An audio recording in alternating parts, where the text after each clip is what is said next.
I should pound you. 18 naked cowboys in the showers at Ram Ranch. Big herd throbbing cocks wanting to be sucked. 18 naked cowboys wanted to be fucked. Cowboys in the showers at... Where have you been, bitch? Where have you bloody been? What time is it? Hello and welcome back to Wish for Death Island for the first time in what, like 2 months, almost 3. And today we have an extra long episode because I've been away for so long and you deserve better, but oh, I almost forgot. Someone very special wants to say something.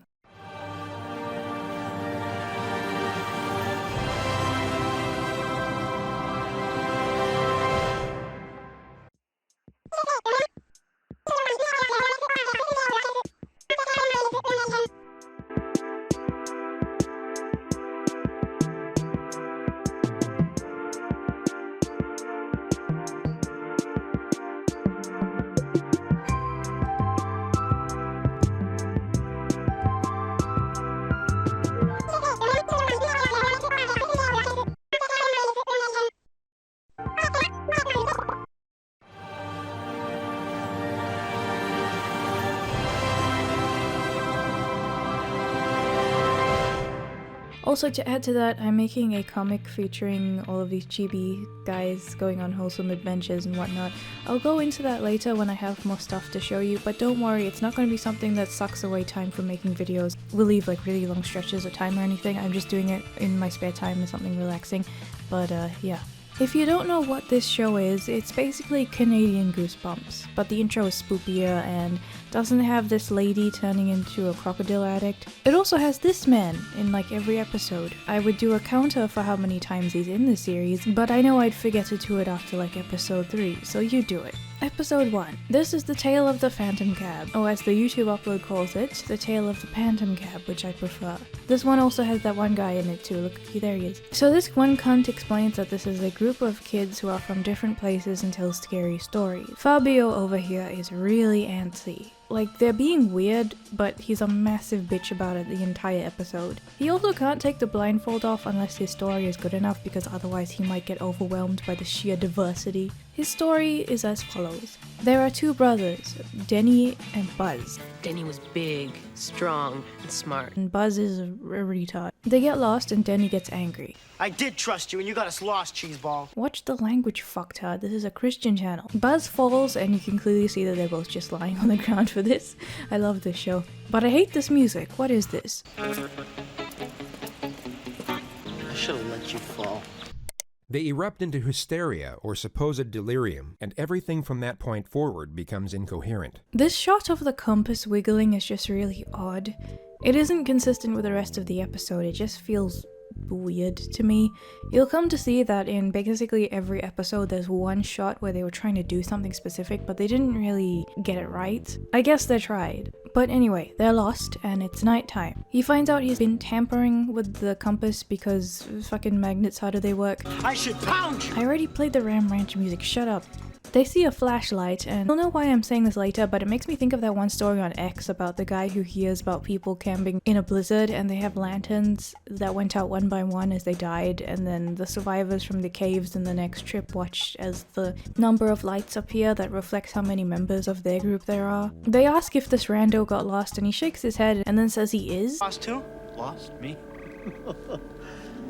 Oh, you might say that. What are you, a woman? Then this brother here sasses the dude, like he's probably the only one that can help you, and he also could probably be a serial killer and you're just gonna do that? Buzz then says it's creepy, but they have no choice but to follow him. Don't worry, I can handle this dude.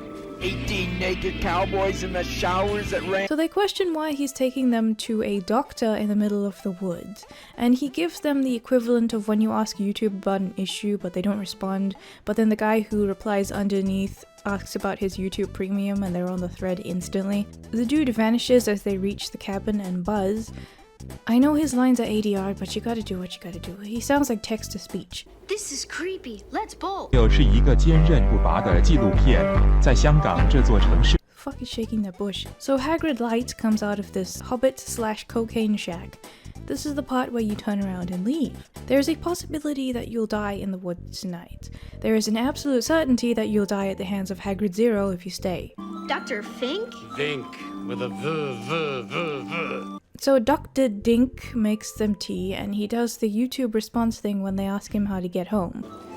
Flynn said you could help us find a way to get back to it. Here's what I stepped in this morning. He brings up brains and how they give off impulses long after death. Then the retard kid discovers he's good at riddles. We're done.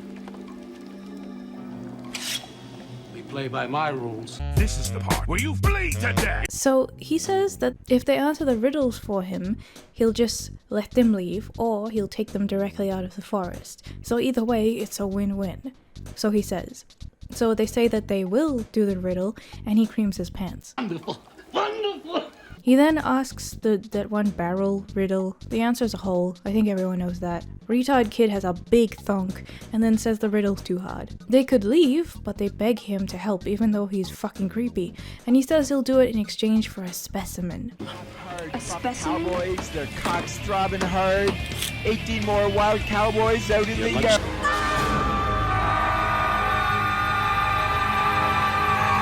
So the group who's telling this story interrupts to talk about the riddle. This girl here, she moves her lips really fucking weirdly to me. I don't know what it is. I guess it's her delivery or something, or maybe she said the line and then they like ADR'd her line or something, but it just, every time I see her, it just weirds me out, and I don't know why. I don't know if it's just me or if she actually is saying something fucking weird. Maybe you should all just lighten up and let me finish the story. But Fabio gets angry and tells him to shut the fuck up, even though they're just talking about the riddle. let them have some fun, Fabio. So the kids are told that the cab comes by in the middle of the fucking woods, and they're arguing about the probability that this cab will actually show up. Even so, a cab showing up in the middle of nowhere because a crazy man in a crack shack told you it would, that sounds like some weird human trafficking bullshit. Why would you even go in there? But it does show up. They see the same fucko in there who led them to the cabin, but they just go in anyway. I mean, the door closed as soon as they got in and they didn't question any of it. He then says Dink took his head or something, and he's gonna kill them, I guess. And the bushes were ghosts. Can't leave the woods because the bushes vibrate. So the retard solved the riddle and the cab disappears. 18 naked cowboys in the showers at Ram Ranch. Big. It also took the remains of the acting talent with it, didn't it, Buzz? Where's the cab? It's gone. We broke the curse. We're saved. Then they get picked up by a ranger, and that's the story. Your parents have been going nuts looking for you.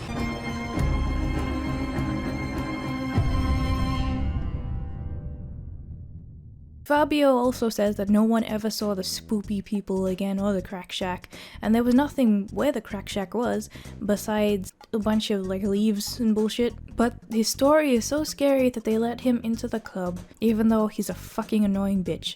Episode 2, Tale of the Lonely Ghost. I really don't give a fuck about any of these kids who tell the stories. You'll see them sometimes, and then sometimes the episode just immediately cuts to the story.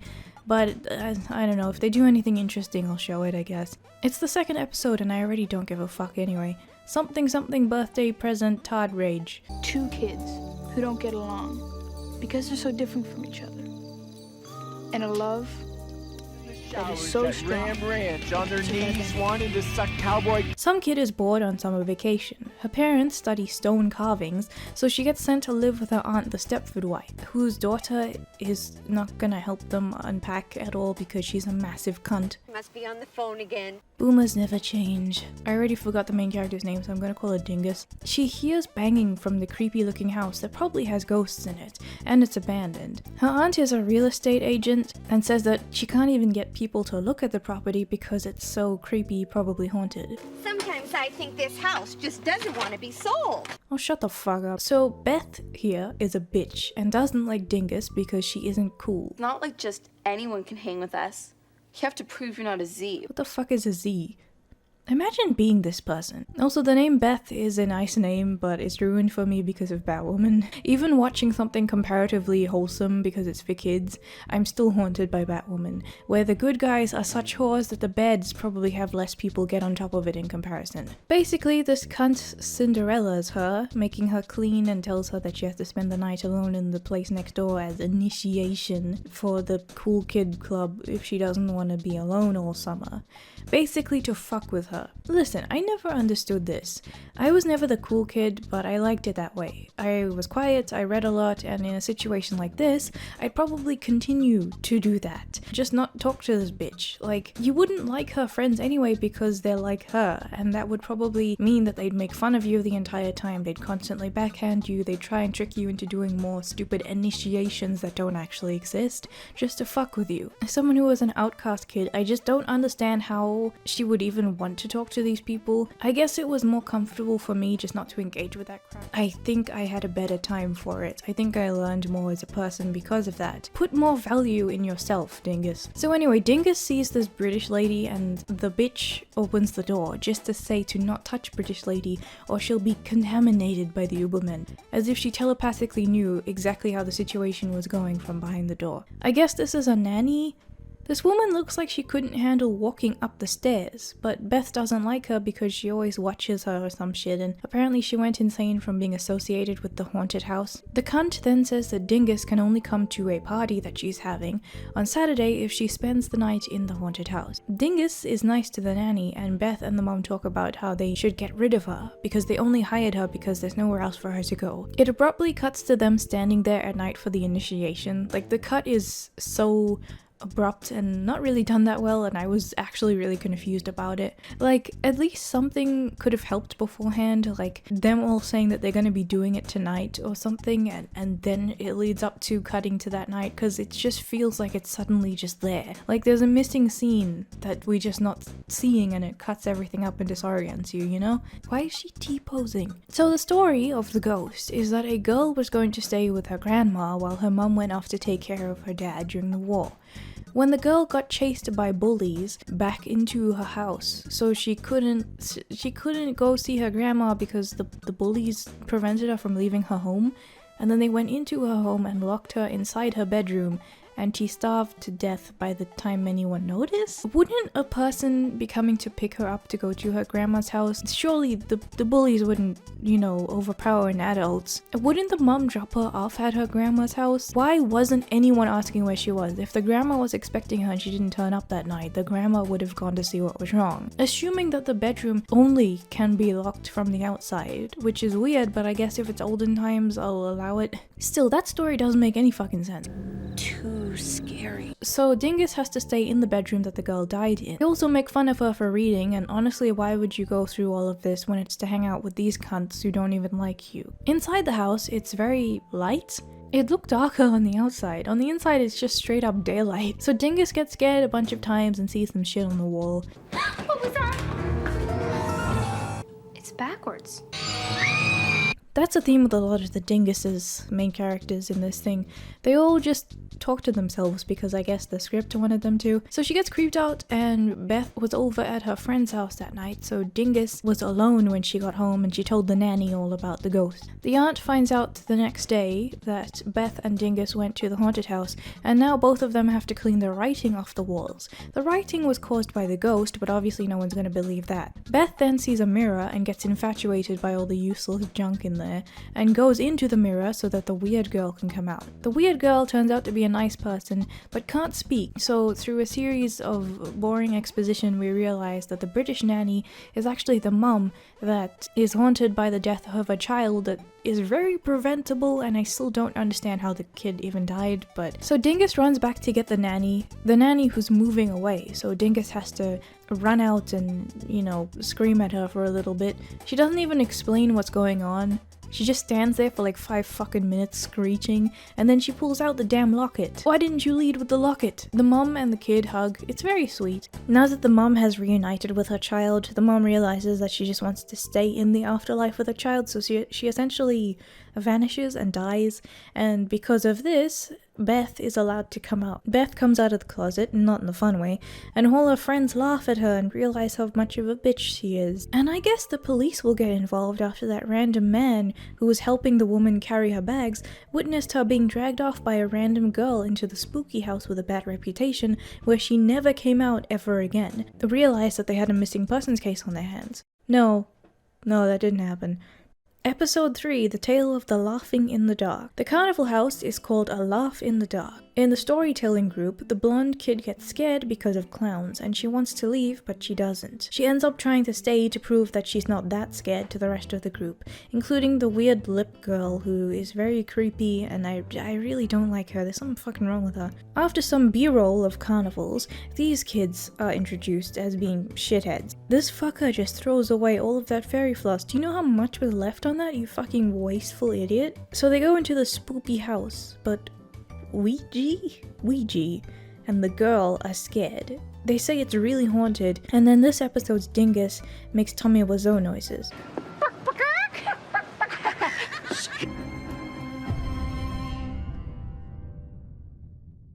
Don't believe in old Zebo, eh? I run this place, I do. 任不拔的纪录片，在香港这座城市。 Where did the other kids go? There's nothing going on behind those eyes. All of them end up not going into the haunted house, and it just cuts to the next day. This kid has an entire hockey thing in his room? What kind of rich kid shit is this? The kid Ouija, like his name is Ouija, which is funny enough, but he sounds like he's trying to make a YouTube video about 5 Fortnite YouTubers who swan. The Laughing in the Dark spook house isn't the original.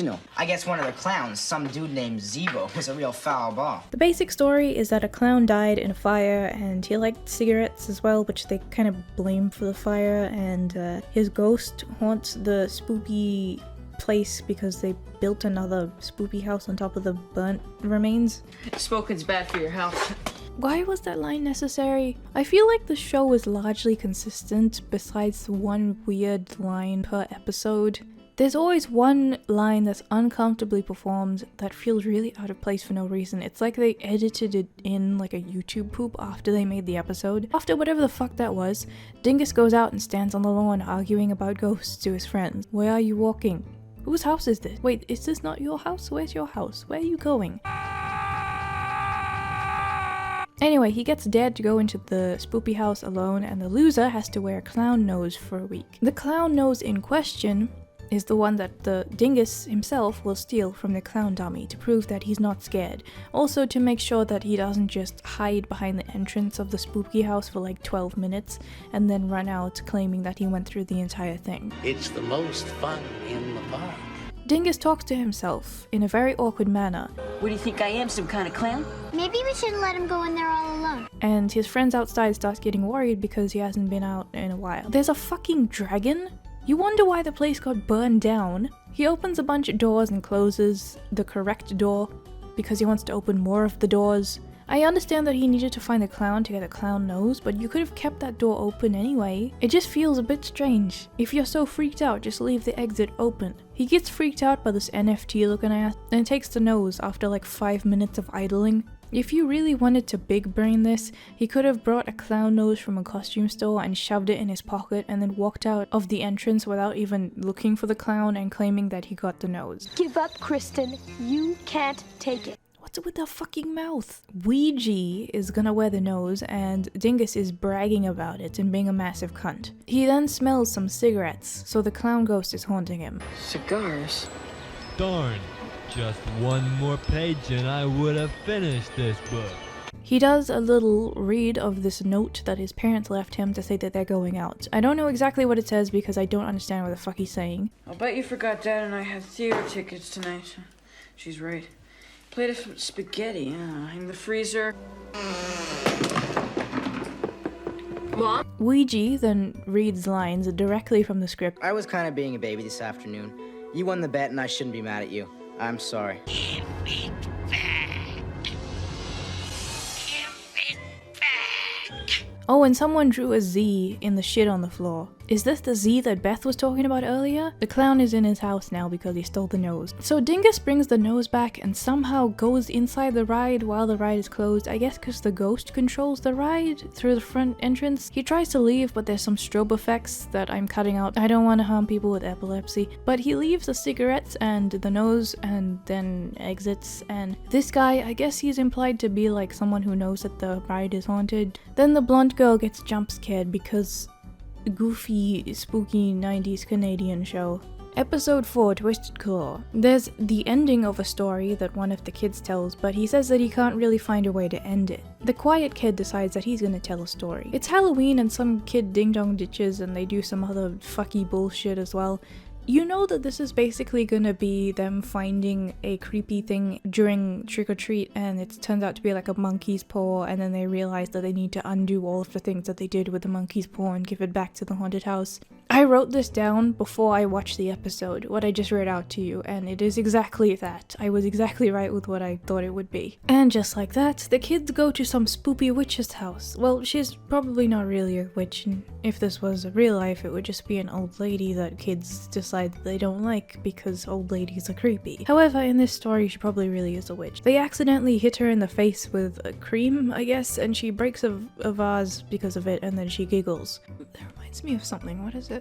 Oh, this is a hell of a reference. It reminds me of this movie called The Reflecting Skin, where this kid overinflates a frog and then it explodes, and this lady like gets all of the gore on her face, and then she goes on to talk about how she thought it was funny and she liked that the gore went onto her face, and then she says that she's a vampire and tries to encourage the kid to continue mutilating animals.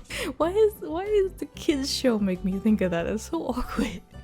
Good movie though. Jesus, that dad is having a death of a salesman tier crisis, or he really gives zero fucks. This shot reminds me of Harvester. Why am I thinking of all these really fucking violent IPs right now? There's just something about it that makes me feel like it's edited, even though it's not. Like, she's clearly really standing there. Just in my brain I interpret it as a green screen. I don't know why. Anyway, Tweedledum over here is going as a bum. Then they stumble across the other house from yesterday. The witch opens the door and acts like she's a pedo, honestly. She's also British. I guess all the evil people in the world are British. I mean, the way that I feel about the British, that's pretty much true. She didn't clean up the vase either. She just left it there, which is very weird. And she decides that instead of candy, she's going to give them something very valuable.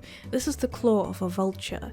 But it isn't a real claw of a real vulture, so I think it's pretty fucking lame. Anyways, this claw will be our monkey's paw for the story. Dingus II insists on candy. Like, this lady is already terrifying you. They both want to leave. She just forced them to take a creepy artifact, and he insists that instead of running for his life, he's going to try and get some candy out of her. That would probably be poisoned even if he got it. She insists that they take it. She will not take no as an answer, and she didn't even give them the fucking box that it came in, which is probably more valuable than the fucking thing itself. She just gives them the thing. And then I'm just gonna let this dialogue play because of how horrible it is.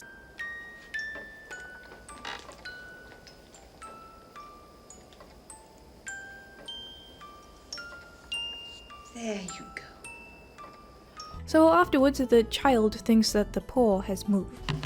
Dougie, it's a piece of old junky wood, like your head.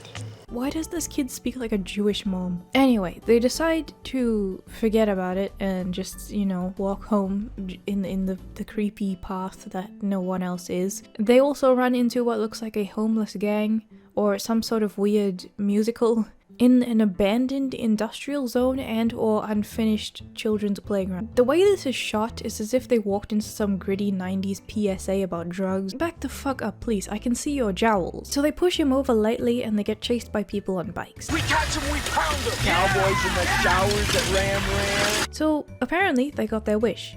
There's no more trick-or-treats whatsoever after that incident. Whichever one of the kids this is decides to use the claw. So the popular kid is good at sports, and this kid wants to be the popular sports kid instead. Instead of working hard on it, he decides that he's gonna shortcut his way there using console. 600 finals! Come on, you guys, let's go! Let's go! Move! Move! Move! Why do coaches in American and Canadian media always do this? I don't think I've ever had a sports person in school act this shitty.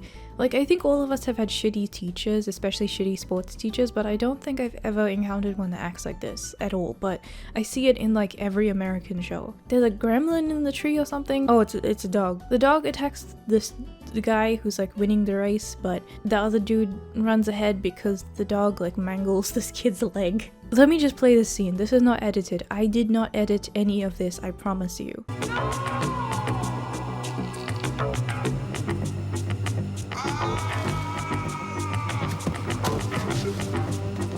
Of course the dog fucked up the kid's leg. Even though I'm sure he just fell over. Unless the dog did something, I guess. I'm not watching it again, I don't care. So they each used up one Shut wish. up, you fucking weep. So Dingus and Dingus 2 decide to hang out where their parents are gone. Is that kid wearing a curtain? They're still arguing about what happened as well because the monkey's paw is just fucked up. Get a grip. There's nothing magic going on here. Dougie, enough! He then accidentally wishes that the other kid's parents would just go away, and they get into a car accident. So all the wishes are them accidentally wishing. This is something that's always bothered me about wishes in general, like the intent behind the wishes, because it doesn't really imply specifically whether or not it's something that you purposely wish for or something that you accidentally wish for. I just feel like more shows in general, or like more books or whatever, need to show you what the intent of the thing is. I think I kind of forgot when I mentioned it, but I'm pretty sure I mentioned it in one of my Harry Potter reviews about the intent behind a curse or a wish or something. It just doesn't really make much sense to me. But it's like, how can you really say it's a wish from, like, these things always go on about like how if you really wish for it, you can't hide what you wish for from the magic thing in question, like it somehow knows your brain or something. But if you're saying something that's clearly a figure of speech and just like, you know, saying it out loud and you don't actually mean it, shouldn't the magic thing be able to tell and not grant that specific wish? I'd like to see something that's more like that. It seems like whatever a wish is defined to be in these kind of things is just what they want it to be for the sake of the story, and it's a bit it's kind of underwhelming because when you watch it you're just like, oh, that's probably gonna be something that comes true because it needs to move the plot along, you know what I mean? The kid makes a purposeful wish of wishing for his grandpa to come back to life. You've just discovered that this thing clearly gives you a kind of backhanded wish, if you will, of making this shit as horrible as possible, but technically giving you what you want. Why on earth would you possibly wish for someone to come back from the dead? This scene takes forever. Forever. It felt like 79 years, because the grandpa's probably like a weird voodoo zombie. But in any case, if we fast forward a little bit, they apologize about the vase to the witch neighbor and the claw just vanishes, I guess. But then they open the door after all of this and they get the vase? I don't understand anything that just happened. Anyway, episode 5, Hungry Hungry Hippos. The kids are now making animal noises. Why? Why indeed? I think the main character's name is Hans or Anne. I can't tell. On rainy days, Pam liked to rummage around in her musty old attic. But she says it so weirdly. I'm just gonna go with Dingus. So Dingus likes to rummage around in the attic because of how much stuff is in there. All of this old stuff from her family is there. And the main character talks like she's 50 years old. Just think, my mother and your father were just a twinkle in his eye. So some of the objects in the attic get disturbed and they find some family secrets. They find this trunk after hearing a mouse inside it. Dora Pease. And the other girl gets freaked out and says, Mom says let the dead rest in peace. You were just wearing some dead person's clothes. How the fuck can you say that? So they abandon it and go on with the rest of the story. We hear that this cunt doesn't want to spend her summer on the farm. So Dingus decides that she's gonna show her how she secretly rides the horse of this couple that only comes during the weekends. So during the weekdays she can have access to ride the horse however she wants. She then falls over because she sucks. Her mom arrives just in time to save her and insists that she doesn't want to give her riding lessons because of some ominous accident that happened years ago to her sister. Compared to the other kids in the show, Dingus is just written very strangely. Not only her, but her cousin as well. They speak like old ladies or just adults in general. I doubt the ditzy popular 12-year-old girl at your school uses the word It's feeble. The spirits are supposed to give us messages from the other world. Mom says let the dead rest in peace. So they get a Ouija board, because of course, and it immediately starts working. Like, not even any tension or anything about it whatsoever, it's just like, oh, there's ghosts now. It's spelled "let me out" and gives a code to the trunk. They go up there and Dingus doesn't want her cousin to open it. She's freaked out because her aunt died in the ominous writing incident that the mom mentioned before, and maybe she's gonna be released from the ugly box if the box is open. What were those numbers? 149. Look, I'm telling you, this isn't gonna work, and She seems pretty adamant that this isn't a good idea, yet reminds her cousin of the code anyway. Like, if you really had a bad feeling and didn't want to open the trunk, just give her a different code and act like you misremembered it, or lie and say that you forgot entirely and leave it at that. Or up the stakes and say that the mom didn't allow Dingus to use the Ouija board, and the cousin could be like, well, if you don't tell me the real code, I'll tell your mom that you used the Ouija board, or something like that to get the ball rolling a bit more. I know I'm nitpicking, but as a kid I'd have probably noticed the same thing, and even if I couldn't articulate it, it would still be an issue to me. Just a thought, I guess. As someone who wants to write my own Goosebumps type of series myself, that's just the sort of thing that bugs me a bit, you know? So they open the trunk. There's a lot of dust and a lot of writing equipment from the aunt. Dingus puts on the coat and looks at the camera as all of the smoke surrounds her, and she of course gets possessed. Welcome to the most obnoxious soundtrack in the entire world.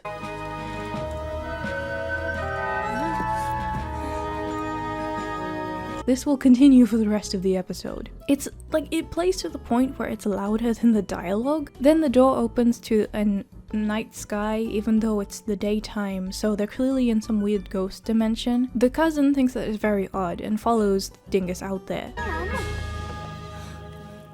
Hey, maybe the music will stop. Nope, it's still going. The scene of them walking through the woods with the loud music just goes on forever. They love those shots of walking through the fucking woods. And the possessed girl walks so fucking slowly as well. It, like, most of the episode I just cut out because it's just too much. oh no. Even Abnella's brother, you killed him, senor, so I'm gonna kill you. Nice thought. So Dingus is in the graveyard. She goes to find the aunt's grave because she's possessed by the aunt right now. She doesn't really say anything and just puts something on the grave, then picks up a bone. A fox leaves her presents. Yeah, presents. She named the fox the French bullshit that she spoke. Mon petit rouge. I guess the fox is important. She had to feed the hounds that day, and she went in to see her fox in the barn, and then the hounds chased the fox out of the barn, and she went to follow the fox on her horse, and then she died. Who's this?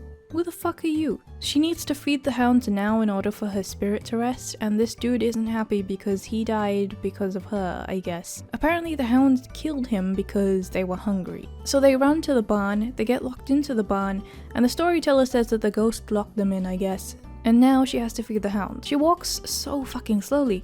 The cousin tries to solve what's happening or other. I'm not really paying attention. She tries to apprehend the ghost. And then the ghost is like, oh, you need to get them kibble. The cousin goes to look for kibble and the ghost just escapes. She then walks incredibly slowly towards the door without any of the kibble. I guess she just wants to feed them the cousin at this point. Where the fuck is the kibble? Look at the happy dogs, they're so happy. So the dogs then run after the fox and Dingus just disappears. The cousin runs back inside and finds Dingus completely fine and having no memory of what just happened. They also said that the mom is suddenly okay because the ghost that was haunting her has now vanished. This episode fucking blows. Episode 6, Prom Queen. Everyone is bored. You shut up. A girl arrives late to tell her story, but the reason that she was late is because she needed to put on this gown. Everyone gets scared even though it's clearly just her in a dress. She's LARPing for the story as well, complete with funny accents. Time to begin my tale. So Dingus is putting flowers on a grave, and she hears... Is that Peeves? It sounds like Peeves from the PS2 games, what the fuck? These two dumbass boys who will be part of our main character trio are introduced. I'm Greg. This is Jam. His name is Jam? He looks like Spoonie. So Jam tells the story of the prom queen in his creepy future sex offender voice. It happened a long time ago. On prom night. You don't say. So, the story is as follows. Some bitch was waiting by the gate for her date, and a car accidentally hit her and drove off when she was buried in her prom dress. She comes back every prom night waiting for her date who never showed up. That's why these idiots are hanging out by the graveyard. Dingus decides to try and help them find the ghost. They're totally setting this up to kill her. Look at them. This is definitely like a Blair Witch situation. They totally want to kill her. So they go to look at the microfiche in the library for car accidents that occurred at that time to try and find more information on the ghost girl. A figure comes into the library, which is clearly the fucking librarian, but they just hype it up as if it's a ghost. So they find out that the boyfriend had died and they never found him. He died separately in a car accident as well. Dingus says that they need to help that ghost as well. They need to help the boyfriend ghost and the prom queen ghost. Rudy, I'm here. Where's little Ricky? Dingus says that she wants to have a ritual to contact the spirits tonight. This dude also likes her, but he's a bit dubious about the whole ghost hunting thing. A mystery. Who knows what will happen when the lights go Ram down? Ranch, big herd throbbing cocks wanting to be sucked. Their plan is to take a boat to where the boyfriend crashed and have a seance. Visualize for me. Think of what happened that night. Falls. Sitting on the bottom of the river. The seance continues, and at first nothing happens, but then they start getting some weird feelings. There's a bubbling in the lake, and something is emerging out of it. They watch this car. It's a car. It makes a car noise and then it vanishes. It's huge. And then they kind of discount it. Like, you just saw a magic car monster come out of a lake and you're just like, no, that wasn't ghost. Dingus says that the only way to find out what that was is the graveyard that night. They then find the grave of the prom queen. Dingus suggests splitting up like a retard because of course you want to do that in a graveyard at night. They thankfully don't listen to her and just wait for the ghost. Dingus says that she doesn't know if she believes in it. Now you're suggesting this? They then see a blob and they decide that it's her. Gotcha. It was awesome. I thought you were gonna have a cow. Want to try that line again? They follow the ghost, and apparently it's just a prank because Spoonie made this guy act like a ghost for a goof, as he states. He doesn't actually believe in any of this stuff and it was all an act to prank his friend. Then they actually see a car driving up. Dingus was actually the ghost all along. She says that she was able to leave the graveyard because they promised to help her, and now she can go on her dates and her soul can be at rest with her boyfriend. That fence edit is just beautiful. Episode 7, The Captured Souls. These guys are being a bunch of Redditors.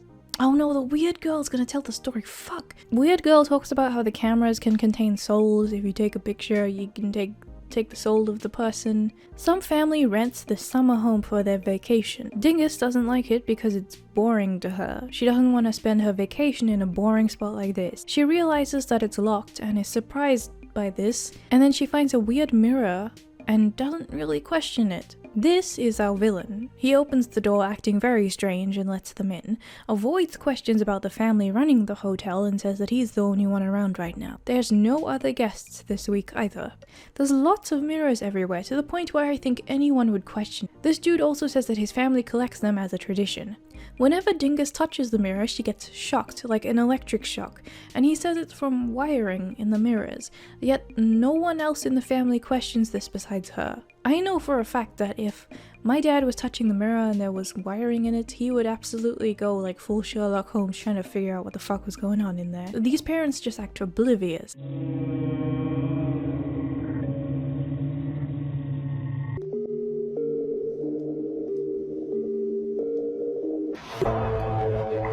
I know in Goosebumps and whatnot, the fear comes from the fact that a child has to worry about this on their own and the parents aren't there to save them. But in situations like this, it just makes the story seem so unrealistic that it's more goofy than scary.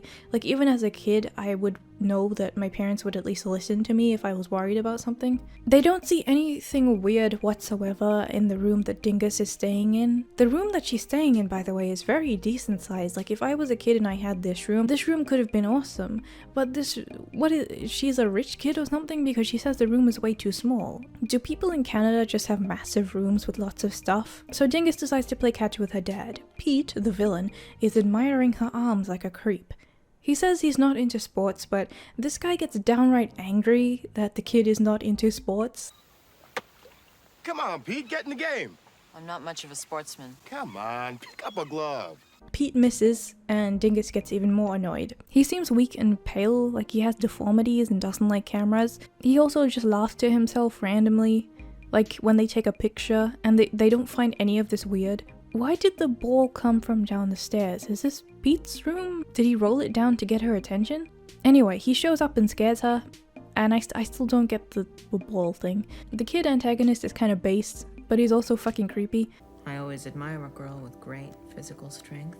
Which is based, but his delivery makes me think that he'd rather cut her open, so that's not very based. He says he can do whatever he wants, and he says the pictures are of his grandfather, who invented a thing where you can suck energy from one thing and put it into another to prolong its life. What do you do for fun? What do you want to do? Big herd throbbing cocks wanting to... I think you can see where this is going. He calls it natural selection with a little help, which is nonsense. But there you go. Dingus is also breaking out because she's being affected by something. Pete, when Dingus leaves, reveals his secret lab by a press of a button. The way that it's built in a set design way is actually really cool for a kids show. I like it. He has a lot of extensive surveillance camera type of thing. It looks like the political compass meme. He does some Phantasmagoria 2 bullshit and gets into a pod. This clock starts going really fast inside the house and everyone starts to age rapidly, so he's clearly sucking out their energy to make himself younger. But this is all completely ruined by a horrible attempt at an evil laugh.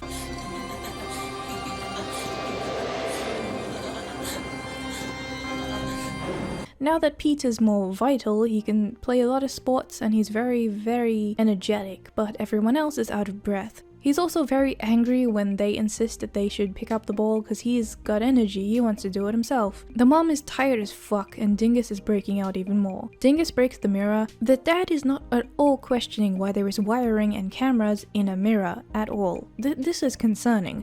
This isn't because he's old, this is just grade A Titanic levels of stupidity. She then destroys the mirror and with water, and Pete freaks out. She walks to the graveyard and sees his headstone. It doesn't have dates and she says this to herself. Peter Curlin III, born 1907. There's no date.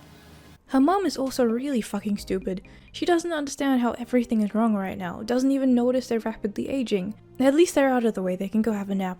Dingus finds the secret lab because the button is just kinda hanging out there, it's not even disguised at all. She then finds cameras and sees old Pete, but she doesn't know it's him. In the graveyard, he has tallied the deaths of everyone, including dogs that he's killed, and he says that she and him should stay young forever. You were right. It's all done with mirrors. I'm very, very smart. You wanna try another take? He's scared of mirrors and cameras, so she locks him in there and somehow finds a button to reverse the aging, even though she doesn't know what any of this does. Danielle, no! The parents are just magically back to normal at this point and don't know what's going on, and now this guy is just super old and says he's going back to join his family in the graveyard because he's too old. I guess he doesn't like pictures because he's very old in pictures, but I don't really get what the correlation is with the cameras. Like, does he have to take the pictures to capture their souls before aging them through the mirrors? Like, what was the deal with the cameras? Is the whole point of this just that cameras always reveal who the people truly are and their disguises or something? Episode 8, The Nightly Neighbors. Why do we always tell scary stories at night? What are you, stupid? Blah blah blah, this kid tells a story about spooky things happening at night. Some kid is watching an old scary movie because of course. His sister scares him, calls him a zero because he watches movies, and she's excited about the world. You're a zero. You'll always be a zero. You won't catch me sitting around like some toad. There's a ton going on in the world, Day-Day, and I'm not gonna miss any of it. This doesn't sound like shit a kid would say. They notice some neighbors moved in at night, and they're wearing all black. They don't come out during the day.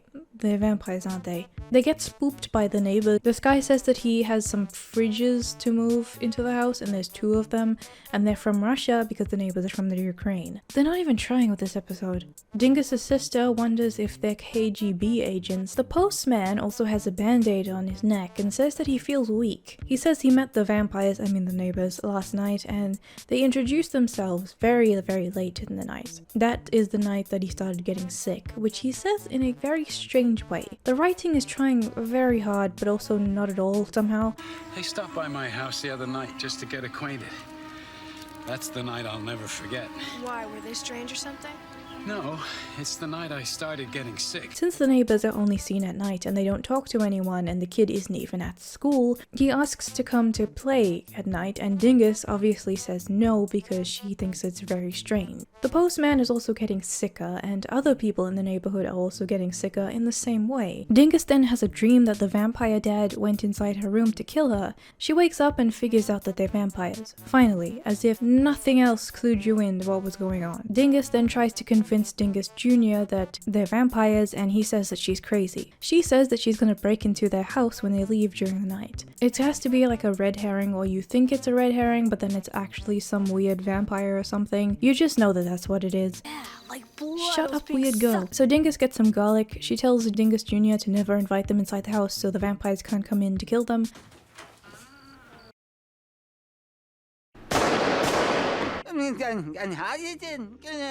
She finds a creepy thing, and Dingus and his mom invite the neighbors inside because of course they do. She finds a locked door and a rat and a freezer. Dingus cracks the lock and the vampires decide to leave, despite Dingus Jr.'s horrible attempts to make them stay. He also shows up to tell Dingus that the vampires are coming. She finds some bottles of red Kool-Aid in the freezer. They all get back in time and realize that the vampires are gonna come into their house to kill them at night. Dingus Jr. staples garlic to the window.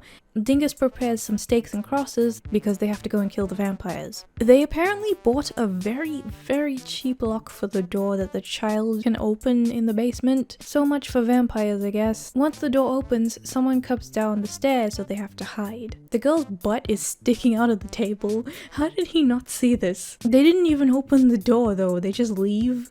They find out that these guys are just normal people storing blood from the hospital in their shed, which doesn't seem like a thing, but the kids just decide to leave and they're like, oh, it's normal after all. The people go into the fucking basement door and they see the vampire in there. The vampire's the kid and these guys are the servants, and they start evilly laughing.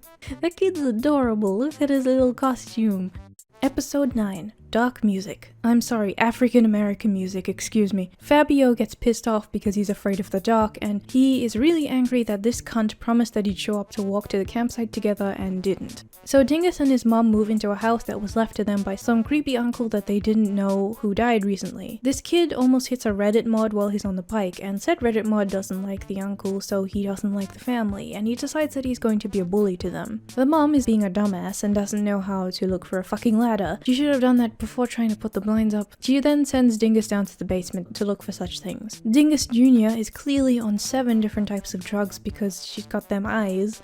Dingus then takes like 74 years getting down to the basement. He gets the radio to work after his sister says some stupid things, and he starts playing some inoffensive royalty-free music, as you do. The secret spooky door that's in the dark corner of the basement starts to rattle. Basically, Albert Wesker threatens to suck him off or something, and then the mom comes in to save the day and she doesn't see what's behind the door, so no one believes Dingus. The broken radio is an obvious fire hazard, but he just puts it back down. What the fuck is this?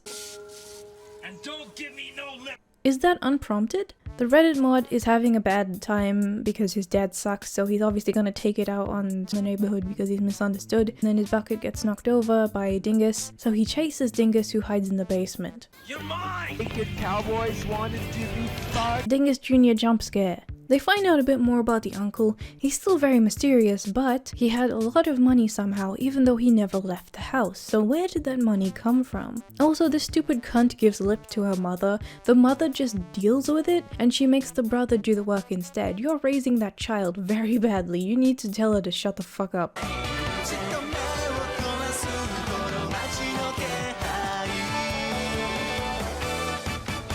Dingus then sees a weird doll emerging from the basement and reaches out his hands like an idiot, and is only stopped by the mom turning off the power. He can clearly see through like 2 or 3 demonstrations that music makes the evil door start twerking.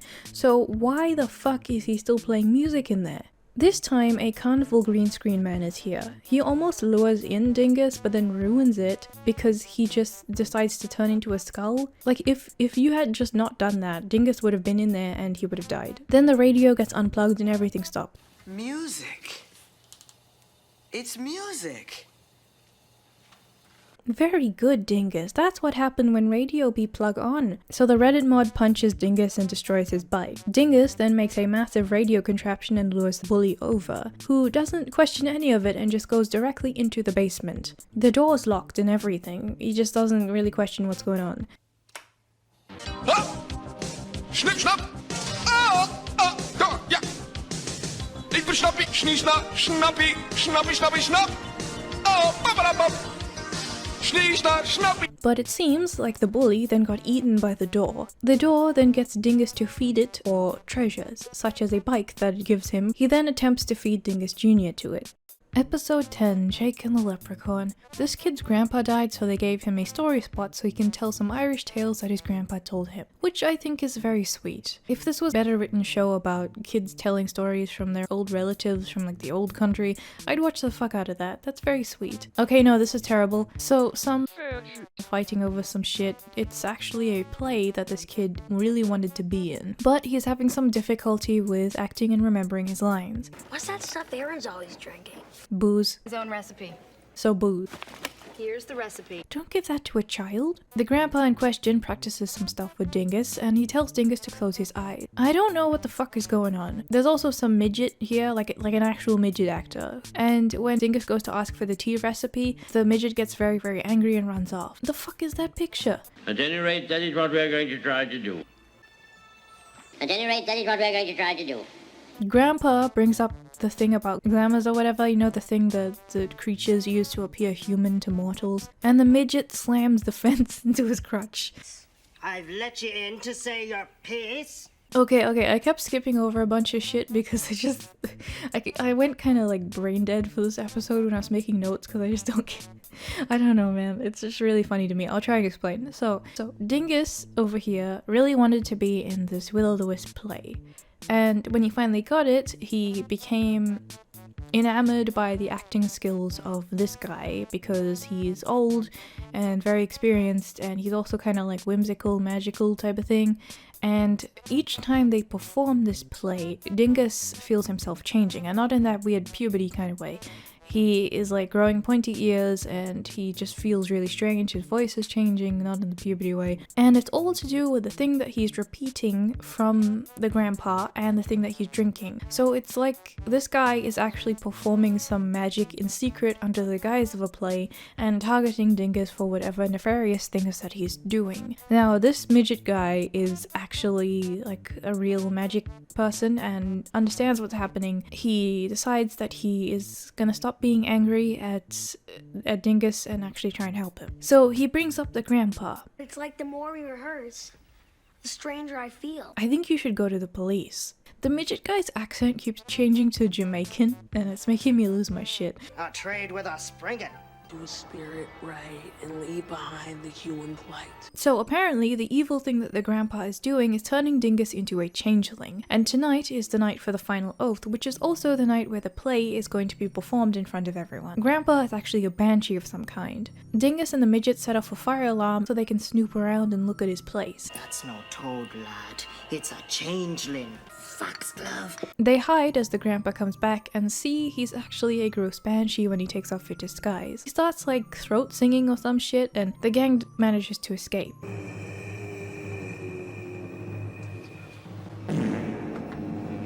Every 7 years, a banshee devours human soul. Mr. Jamaican accent over here is driving me nuts, but he basically gives most of the exposition. The play is about to start and Jamaican midget comes backstage to teach Dingus the rules to break the spell and defeat the banshee. He has to turn the banshee's spell against him, so they start going off script and the audience of course thinks it's all part of the play. Some confusing bullshit happens and basically the leprechaun throws the banshee's own tail at him and the kid turns into a toad and then he's not a toad anymore and the grandpa dies. The end. Episode 11, The Tale of the Super Specs. Boring people talking. This blonde brings up how this guy's stories aren't really that scary and he shows her these specs that give you TAD vision or something. What a messy test. Both of these people look like adults to me. So Dingus in this story is obsessed with magic. He gets some like weird glowy shit and he farts? This car accident Weird Al over here is a dick. He keeps insisting that his name is something or other. I already forgot what it was. Dingus keeps coming here to buy magic because he's obsessed with magicians, but not just like any stage magician. He thinks this magic is real, and he's buying some for April Fools. He also gets interested in these specs he sees on the counter and buys them for a goof. At first, this chick sees something, like some guy wearing all black. I mean a shadow person, but Dingus doesn't believe her. He creeps around in the park for a bit. Nice laminated binder, jackass. He also tries to put some Rohypnol in their yogurt, and they catch him. He thinks that his spell failed, but the drugs probably worked because it's revealed to be real, and then he tries to kill his friend. The girlfriend puts on the specs and sees the weird goth people again. I mean, shadow people. I mean, black people. I mean, she tries explaining it, but he doesn't believe her. She's clearly distressed and very, very serious about the matter. She also won't drop it, like even if it is just mental illness or something. It seems to be really aggravating her, but he just really doesn't give a shit. She even throws his glasses in the trash. Dingus then uses cocaine on this ball. He notices that the magic is real this time. No, he doesn't.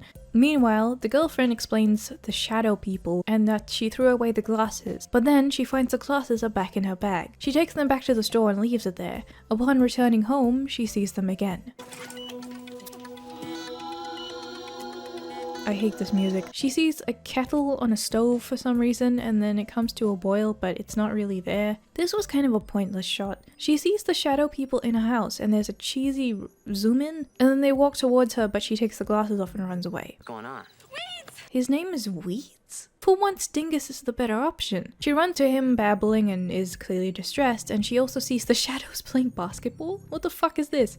They didn't think this would be scary, right? Surely not. She runs back to Weird Al and he reads some bullshit about second sight and he explains that she's seeing another dimension. The shadow beings are the in-between dimension beings, and the spell kind of opened up a portal to her house for them to be seen, and that's what the glasses are doing. And they can also come across and take over. He doesn't want to help her because it's too hard, but then he asks for some money, like from this high schooler, and he realizes that he sold the last of the pouch of his magic cocaine dust to Dingus. Dingus almost flushes it down the toilet, but they start doing the magic ritual with it instead. Oh, but please back up, please, you're giving me claustrophobia. Honestly, this adds nothing. Weird Al breaks a cosmic seal and vanishes them, and then some lights happen and big eyes appear. Someone says that they no-clipped through the universe and the balance has to be restored. So in another shot, the kids come home and the shadow lady takes off her mask and says that she got rid of the parallel universe people because two universes were trying to combine for some reason and one of them had to go, otherwise both universes would die. And the story that we were following up to this point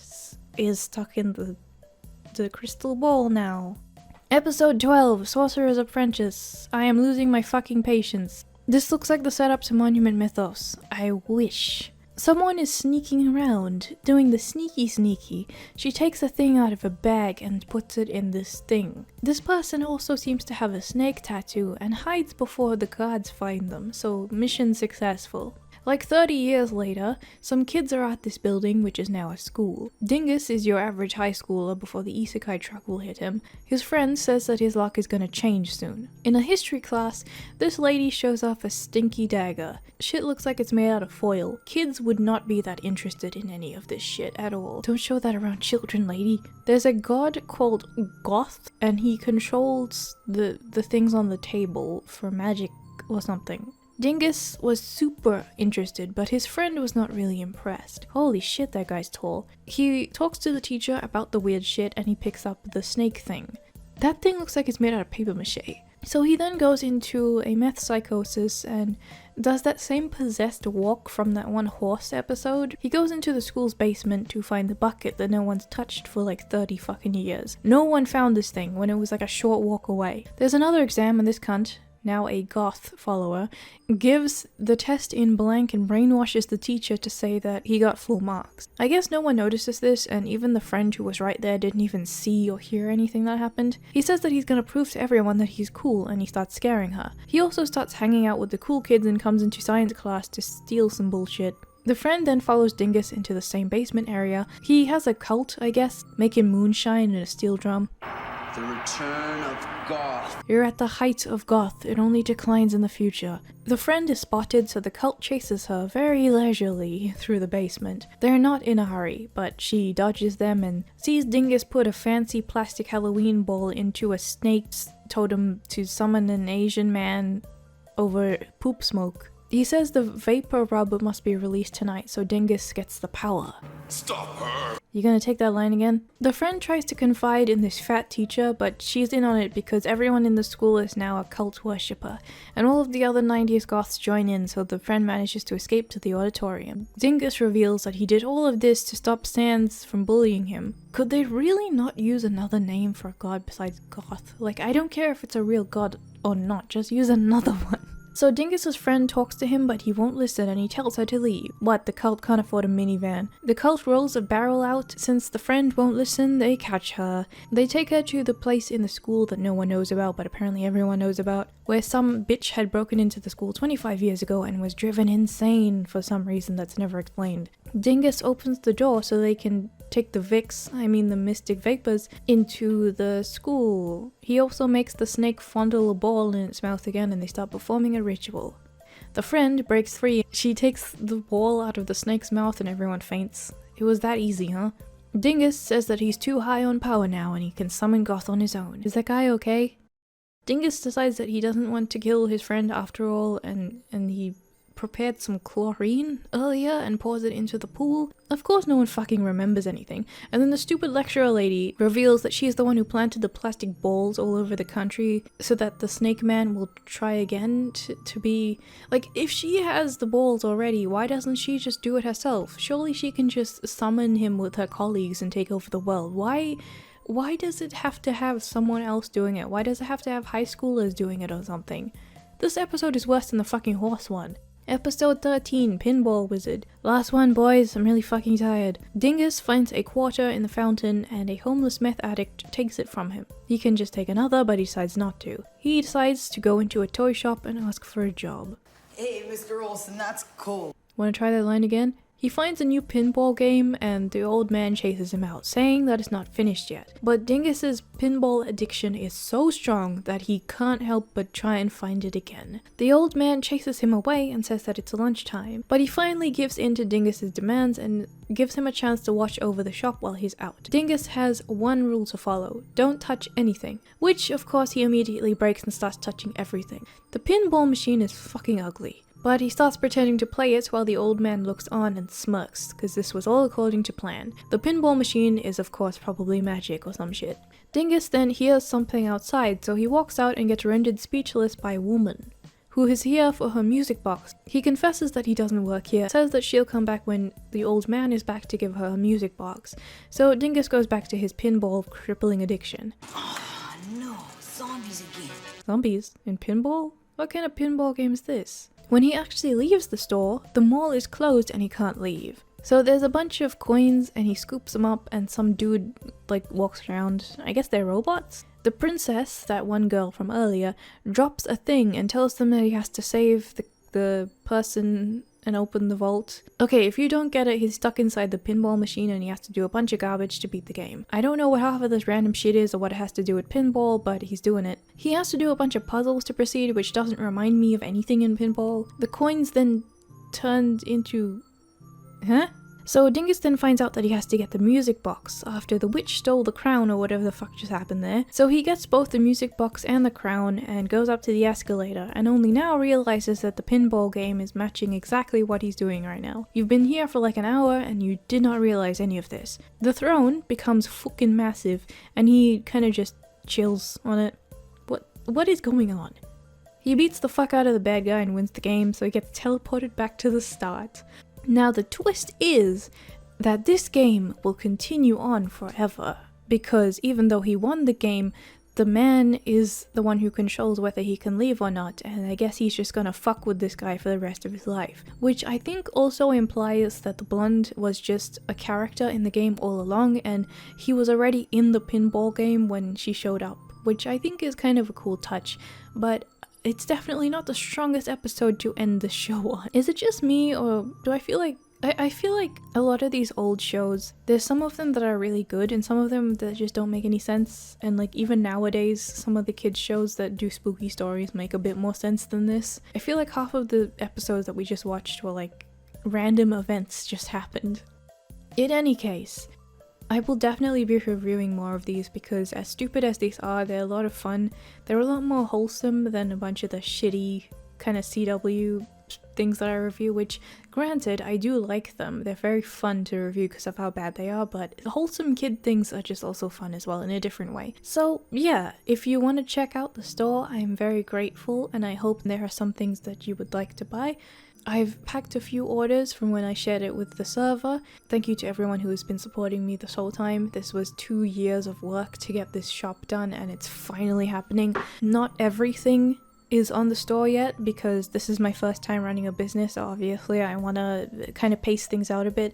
Like there's no art prints on the store right now, but I do have them designed. I just wanted to have a bit more of time before I put them on the store. Maybe I'll put them on in like a month or two, but there will be more things. And if things get sold out really quickly because I made very small amounts and you want to get something, don't worry, I will restock, and I'll probably restock more than I originally put on the store. I just made small amounts because I want to see what people want the most and stuff like that.